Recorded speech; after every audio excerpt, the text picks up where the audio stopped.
കണ്ണൂർ തോട്ടട തലശ്ശേരി റൂട്ടിൽ സ്വകാര്യ ബസ്സുകളുടെ പണിമുടക്ക് തുടരാൻ തീരുമാനം. 2 ദിവസമായി ഈ റൂട്ടിൽ സ്വകാര്യ ബസ്സുകൾ പണിമുടക്കിലാണ്.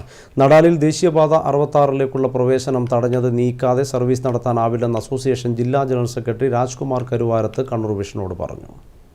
കണ്ണൂർ തോട്ടട തലശ്ശേരി റൂട്ടിൽ ചൊവ്വാഴ്ച മുതൽ തുടങ്ങിയതാണ് സ്വകാര്യ ബസ് പണിമുടക്ക്. പഴയ ദേശീയപാതയിലൂടെ ബസ്സുകൾ കടന്നുപോകാൻ അനുവദിക്കാത്തതിൽ പ്രതിഷേധിച്ചാണ് സമരം തുടങ്ങിയത്. ദേശീയപാത 66ന്റെ പ്രവൃത്തി കഴിഞ്ഞ 2 ദിവസമായി നിർത്തിവച്ചിട്ടുണ്ട്. മുഖ്യമന്ത്രിയുടെ ഓഫീസ് നിർദ്ദേശത്തിനെ തുടർന്നാണ് പ്രവൃത്തി നിർത്തിയത്. നടാൽ OKUP സ്കൂളിന് സമീപം അടിപ്പാത വേണമെന്ന ആവശ്യത്തിൽ അടുത്ത മാസം 11-ന് ഉന്നതതല യോഗവും വിളിച്ചിട്ടുണ്ട്. എന്നാൽ പഴയ രീതിയിൽ ദേശീയപാത ബസ് ഗതാഗതത്തിന് തുറന്നുകൊടുക്കാതെ സമരത്തിൽ നിന്ന് പിന്മാറില്ലെന്നാണ് ബസ് ഉടമകൾ പറയുന്നത്.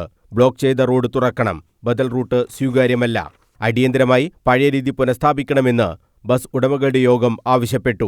ഈ പ്രശ്നം പരിഹരിക്കാതെ ബസ് സർവീസ് നടത്തേണ്ടതില്ലെന്നാണ് യോഗ തീരുമാനമെന്ന് ബസ് ഓപ്പറേറ്റേഴ്സ് അസോസിയേഷൻ ജില്ലാ ജനറൽ സെക്രട്ടറി രാജ്കുമാർ കരുവാരത്ത് അറിയിച്ചു. News bureau, Kannur.